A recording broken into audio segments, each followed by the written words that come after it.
What is the connection between Elon Musk, 9/11, Queen Elizabeth II, and Adolf Hitler? It is said that prophecies dating back several centuries concern all four of them. All four are thought to have been included in the predictions of well-known French astrologer Nostradamus, who is said to have predicted several significant global events as early as the 16th century.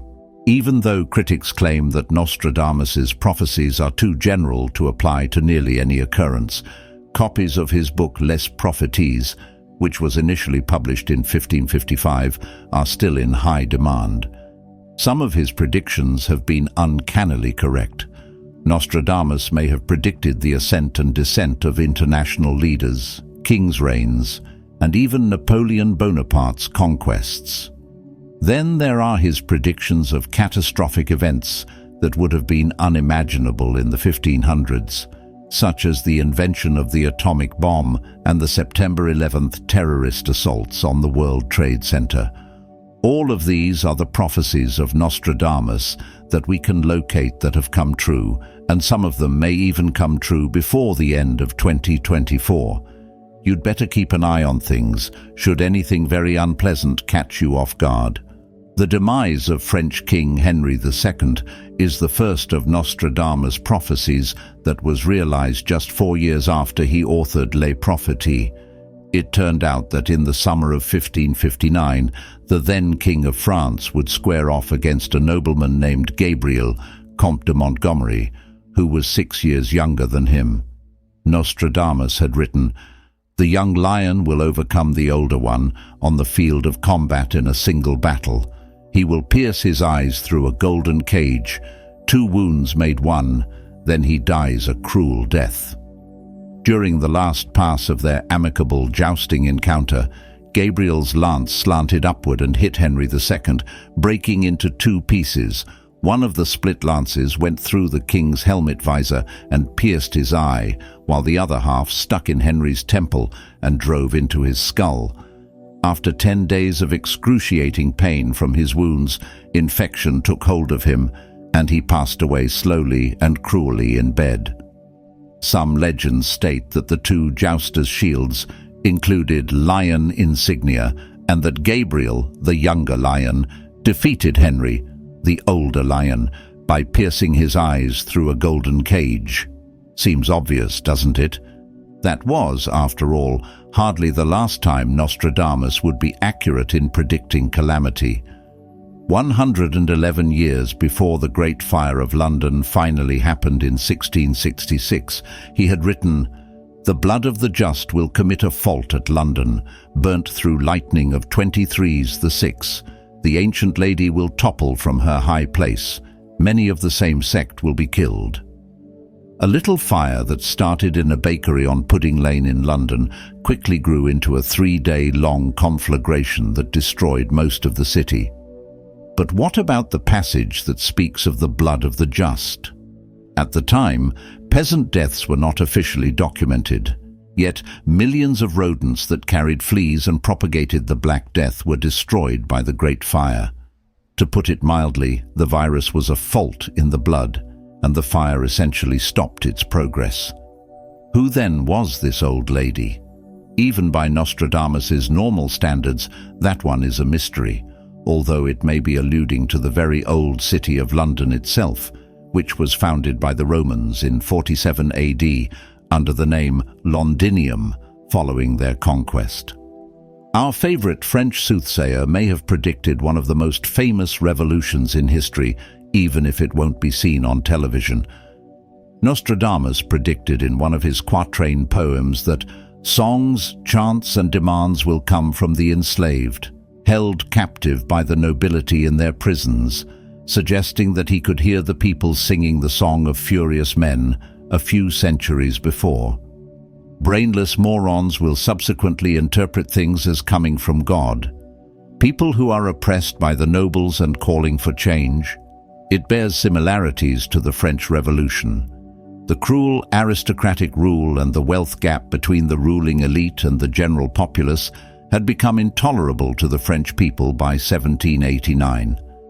There was much suffering, especially for those who were detained in the Bastille, a governmental jail converted from a medieval stronghold in Paris.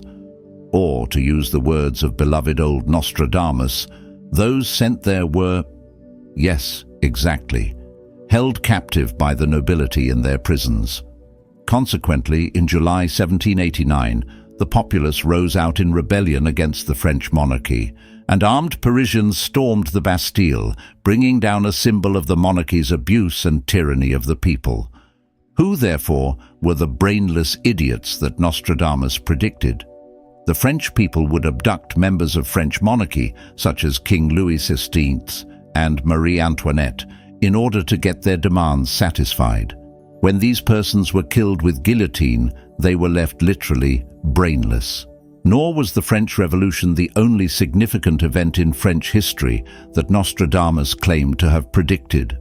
One of Nostradamus's 900 poems, Pau, Ne, Lauron, More fire than blood, swimming in praise, the great man hurries to the confluence, is an interpretation of what he claimed to be visions of things to come. You might be a bit confused about what that all means, but Pau, Ne, and Lauron are really allusions to three separate places in Paris. The final one is actually named Oloron. He will refuse admittance to the magpies, and Pampon and Durance will detain them. Remember that Nostradamus's prophecies were originally transcribed in a combination of Old French, provincial dialects, Italian, Greek, and Latin. He also occasionally referred to individual names through anagrams, particularly anagrams of older forms of their names. Rearranging the letters in these three town names, however, actually makes them an anagram for Napoleon Roy. With a little wiggle room, therefore, Napoleon Roy sounds somewhat like the French expression Roi Napoléon, which means King Napoleon.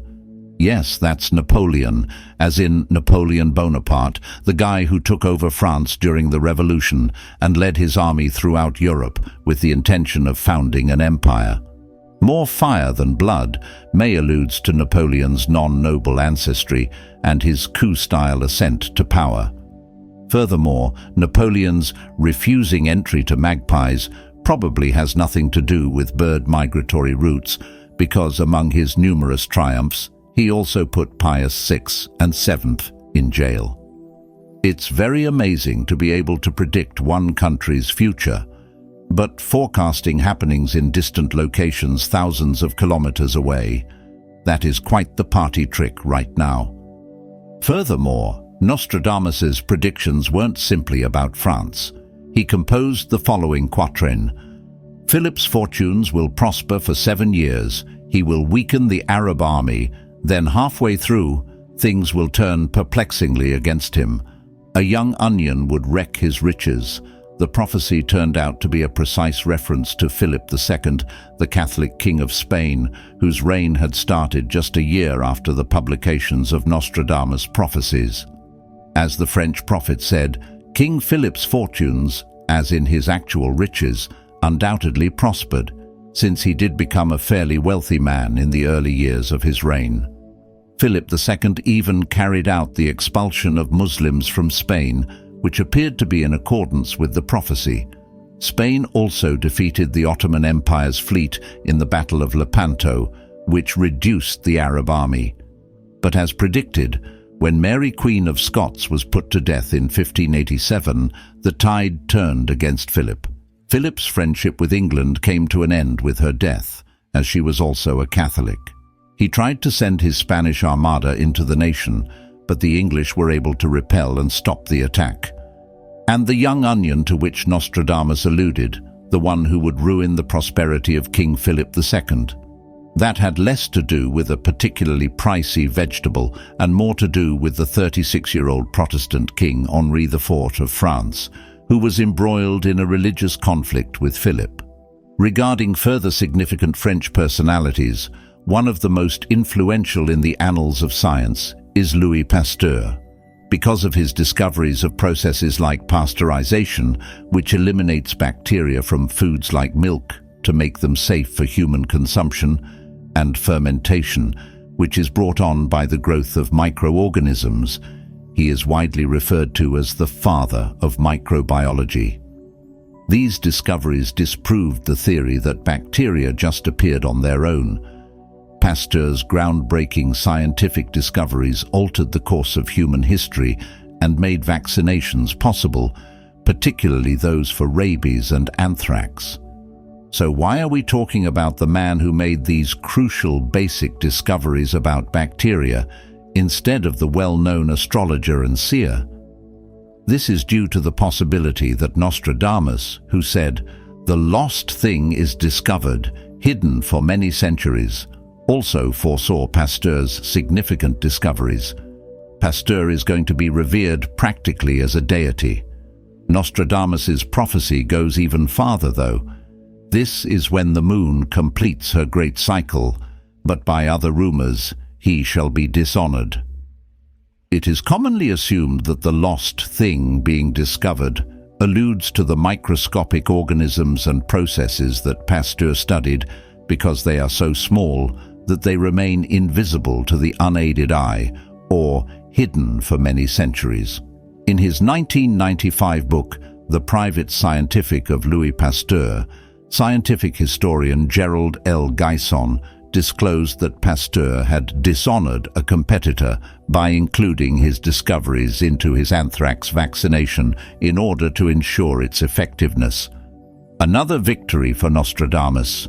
The prophecies ranged from lovely and precise descriptions of a trailblazing scientist to the direful ascent of one of history's most notorious monsters, Adolf Hitler, the leader of the Third Reich and the man behind some of the most heinous and degrading crimes ever perpetrated.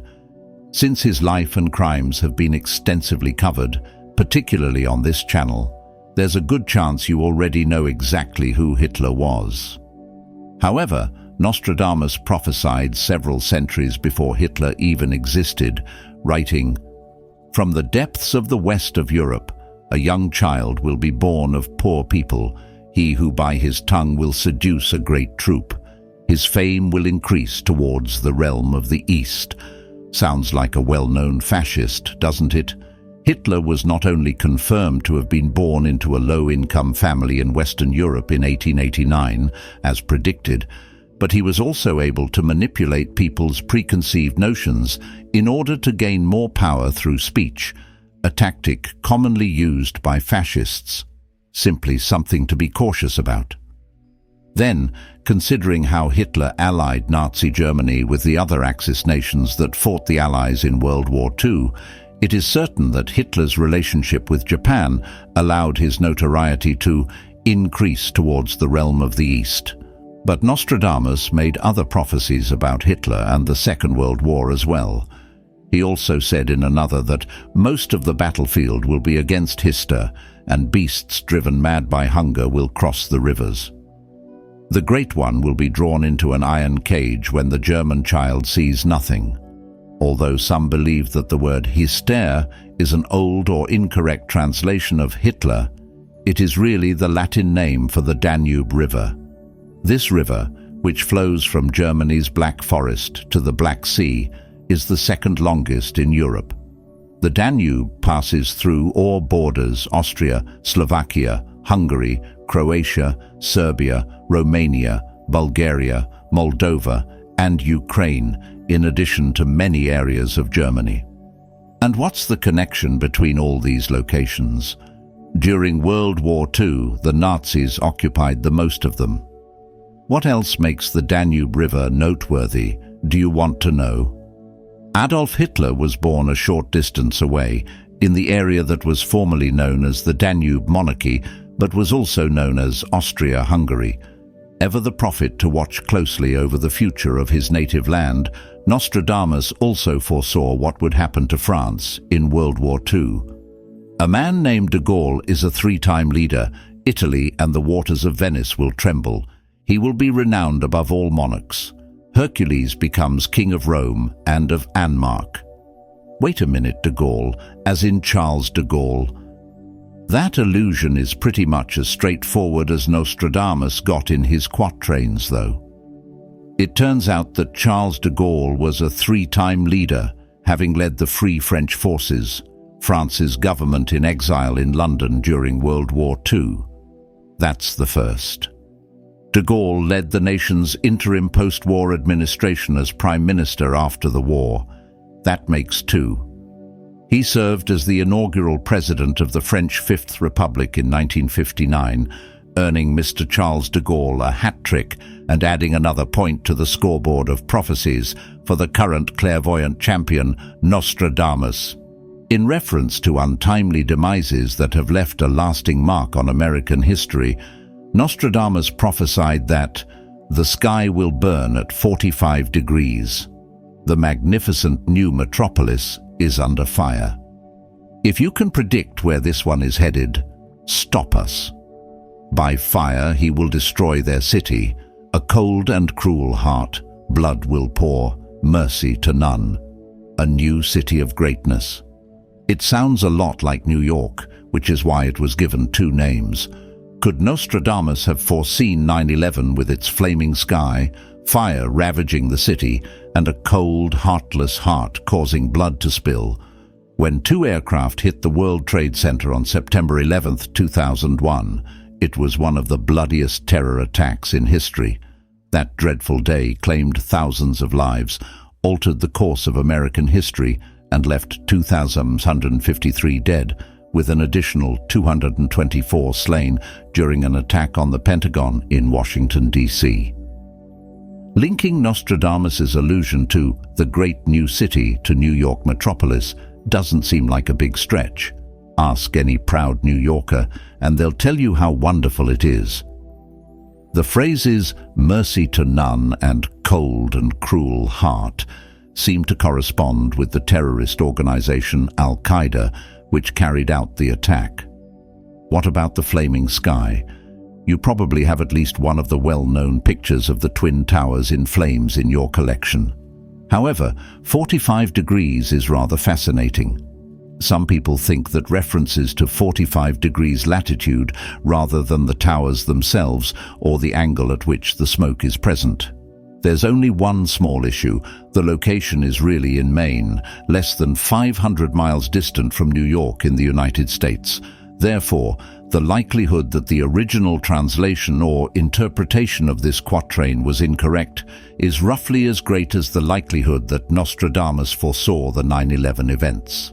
Let's go a little further ahead, in time to some of the prophecies of Nostradamus that may have occurred as recently as 2023. To put it mildly, the globe at large has found the first few years of the turbulent decade, that is the 2020s, to be, well, hard. Of course, some people were also worried that Nostradamus was predicting a complete apocalypse for Europe in his prophecies. Some believe that a sentence from one of his works, 7 months the Great War, people dead of evil doing, was a clear allusion to the conflict in Ukraine. The specific concern is that the confrontation between Russia and Ukraine may intensify and spread to other areas. Rouen and Evreux should not fall to the king. A third global war is usually a source of great concern and conjecture, especially when one considers the globe's political climate in the past several years. Given how many innocent people have been forced to abandon their homes in search of safety, and how many more are now dead of evil doing as a result of Putin's invasion of Ukraine, it is difficult to ignore. Thankfully, World War III hasn't yet broken out, even though Nostradamus' 7-month timescale may have been a little cynical at the time this video was written. It appears that Nostradamus may have also predicted Queen Elizabeth II's demise, going from the death of many to the death of one. Or at least that's how one individual reads his writings. Nostradamus. The Complete Prophecies for the Future, written by Mario Reading and published in 2006, was largely unknown until 2022, when it sold a significant number of copies. 5 copies were sold prior to the British monarch's passing, and the remaining 7,000 copies were quickly removed from the shelves in the weeks that followed her passing. Reading said that one crucial quatrain by Nostradamus was missed by other scholars who had studied his quatrains. Reading deduced that since it was categorized under the digits 1022, it was tied to the date of the Queen's demise and would occur in the 10th month of 2022. To be fair, he wasn't too far off, because Queen Liz did in fact pass away in September 2022, the 9th month of the year. The people will force out the King of the Isles because they disapproved of his divorce, a man who later they considered unworthy, the quatrain stated. If you are familiar with the members of the British royal family, you may be able to identify the guy to whom Nostradamus was alluding. A man will replace who will have no mark of a king. Reading thought that Nostradamus was implying that Prince Charles would probably abdicate from the throne because to the general disapproval of him among the British population, in addition to predicting the death of the Queen. Many Britons are still angry with Charles for divorcing the well-liked Princess Diana, and they also have strong sentiments for Charles's second wife, Camilla Parker Bowles, with whom he had an affair prior to their split. Although Charles III hasn't given up yet, there is yet time. Folks, put your wagers on when down in the comments. Mario Reading unfortunately passed away in 2017 before learning whether or not his interpretation of Nostradamus's texts was true. However, this does not rule out the possibility of a future royal abdication, as Nostradamus is said to have predicted. A bit of a late-breaking update on this specific prophecy came when Charles III received a cancer diagnosis in early 2024. His health might compel him to abdicate if it deteriorates too much, and considering his preference for alternative medicine, that's a possibility all by itself. Speaking of strange, wealthy men, one of these prophecies is said to concern billionaire and social media influencer Elon Musk. One of Nostradamus' other quatrains says, "The two candidates will come together when the majority of others join forces with Mars." The African leader quakes with horror. The Navy separates the two alliances. Although our old friend Mario Reading thought this would be a sign that two major world powers would band together to end hostilities, his son Laurie Reading had a different interpretation. He is certain that Elon Musk, a South African-born businessman, is the African leader whom Nostradamus alludes to. One of Musk's main talking points when he's not spending too much time on Twitter is the idea of populating Mars, which connects to Nostradamus's allusion to the red planet. Some prophecies by Nostradamus, such as the one that reads, "So high will the bushel of wheat rise that man will be eating his fellow man," are related to recent events. Interpreted metaphorically, it's difficult to ignore the connection between the super wealthy and the rest of us and our financial situation. Over the past few years, inflation has reached unfathomable heights worldwide, and it appears that Nostradamus may have been spot on with that prediction, if you excuse the pun. Recall how the Republican members of the House of Representatives were bickering about whether they should be elected Speaker of the House not so long ago, in October 2023. Kevin McCarthy, the Speaker at the time, was removed due to party infighting, which was sparked by far-right members and resulted in chaos in Congress. This nearly led to a complete shutdown of the government, and the embarrassing incident caused the House to remove its Speaker for the first time in US history. It appears that Nostradamus may have also predicted that one to occur. While identifying the precise prophecy associated with it is difficult, there are indications and references pointing to the world's dominant power going through a challenging and stormy period. However, when is that not the case? Some have speculated that this has something to do with the farce that occurred in the House of Representatives the previous year. Others have theorized that it has to do with the passing of Pope Emeritus Benedict XIV and how it affected the Vatican.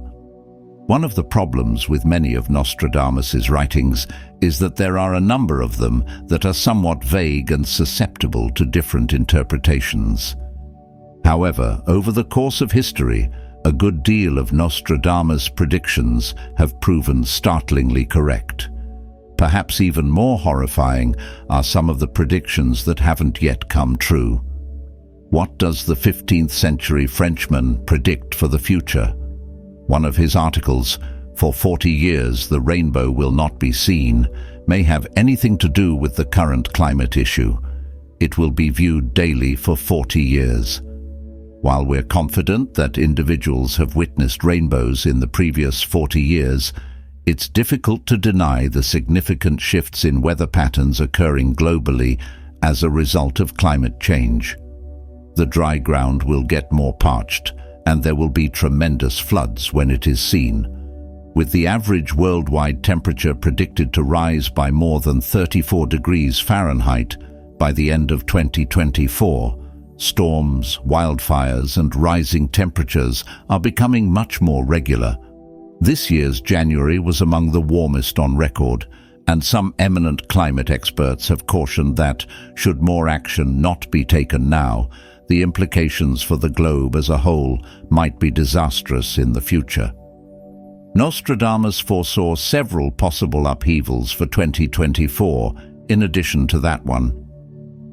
Let's go back to his quatrain, "The people will force out the King of the Isles," which refers to the disputed British king. In his book about Nostradamus's prophecies, Mario Reding stated, "A man will replace who never expected to be king." Reding understood this to mean that Prince Harry would succeed Charles following his abdication, rather than the well-liked choice of his eldest son and current heir, Prince William. Harry might be the obvious choice to replace Charles as someone who possesses no mark of a king, especially in light of his and his wife Meghan Markle's separation from the royal family. Then, the same prophecy describes the king being removed from power by the people, so perhaps the removal of the monarchy is implied by the replacement of a person bearing no royal symbol. Another one of Nostradamus's future predictions concerns the replacement of another prominent individual in the world. The Vatican's next top pope may soon assume the papacy. Another prophecy by Nostradamus states that a Roman of good age will be elected through the death of the very old pontiff. That's correct. The next pope won't be an ordinary old one, but rather a brand new, youthful one. Jude Law has to be called. The fact that Pope Francis, the present pope, is in his mid-80s has contributed to his lengthy history of health issues. No amount of Holy Spirit can make any of us any more spry than we were by that age.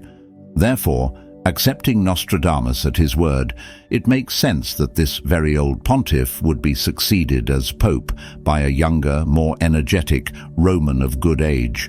However, he also mentioned that Nostradamus had predicted that this young pope would weaken his see, whatever that means, even if he may don the large white hat for a while. The precise meaning is unclear. It may indicate that under a younger pope, the Vatican or the Catholic Church as a whole will have less authority, or it may indicate that they will be embroiled in a larger controversy while he is in office. Nostradamus may or may not have been clairvoyant, but keep in mind that this is the same man who once claimed to have created a medication that would shield people from the symptoms of the plague. Despite being banned from medical school for engaging in side business as an apothecary, he managed to secure employment as a licensed physician. He would even take nutmeg to get high in order to cause hallucinations, which may account for a good deal of the visions he references in his intentionally ambiguous, enigmatic, and allegorical works. It is possible to apply the majority of his quatrains to various historical events that occurred both before and after he penned them. Consider the line, "Fire approaches the great new city," which might just as easily be a reference to the destruction of Pompeii and the eruption of Mount Vesuvius as it is to 9/11. The whole purpose of prophecies is nearly precisely the opposite of foretelling or predicting the future. Nostradamus's prophecies and predictions may have seemed like signs of things to come, but in reality, They only acquire that meaning after an event has occurred, generally to comfort us that someone anticipated it.